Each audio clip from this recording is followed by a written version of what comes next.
एउटासँग love गरेर अर्कोसँग विवाह गरेका नेपालका चर्चित कलाकारहरू हजुरहरूलाई कुन जोडी मन पर्थ्यो कृपया कमेन्ट गर्नुहोला। पहिलो नम्बरमा रहेका छन् आयुष्मान देशराज जोशी। नेपाली चलचित्र क्षेत्रका एक चर्चित नायक हुन् आयुष्मान देशराज। आयुष्मानले आफ्नो करियरको सुरुवात मोडलिङबाट गरेका थिए। उनले अहिले नायिका प्रियङ्का कार्कीसँग विवाह गरेका छन्, तर उनी पहिले परिमिता आर्यल राणासँग कुनै समय प्रेम सम्बन्धमा थिए।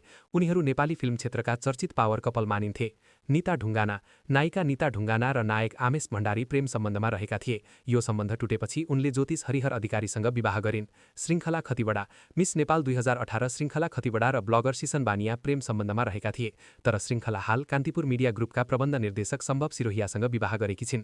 नीति शाह, मोडल तथा मिस नेपाल इन्टरनेसनल 2018 नीति शाहको सम्भव सिरोहियासँग प्रेम सम्बन्ध रहेको थियो। यो सम्बन्ध टुटेपछि दुवैजनाले अर्कोसँग विवाह गरिसकेका छन्। आँचल शर्मा, नायिका आँचल शर्मा र नायक पल शाहबीच प्रेम सम्बन्धको निकै चर्चा चलेको थियो। यद्यपि उनीहरूले यसलाई कहिल्यै स्वीकार गरेनन्। आँचलले व्यवसायी उदीप श्रेष्ठसँग विवाह गरिन् भने पल शाह अविवाहित नै छन्। सागर लम्साल, बले, टिकटकमा चर्चित प्रिजिमा खतिवडा र सागर लम्साल बलेबीच प्रेम सम्बन्धको हल्ला चलेको थियो, तर बलेले विवाह गरिसकेका छन्। गायिका मेलिना राई र गायक सञ्जीव बराइली बीच प्रेम सम्बन्धमा रहेका थिए, तर मेलिना राईले अर्कैसँग विवाह गरेकी छिन्। पूजा शर्मा, नायिका पूजा शर्मा र आकाश श्रेष्ठको प्रेम सम्बन्धको निकै चर्चा चलेको थियो, तर यो सम्बन्ध विवाहसम्म पुग्न सकेन र पूजा शर्माले विवाह गरिसकेकी छिन्।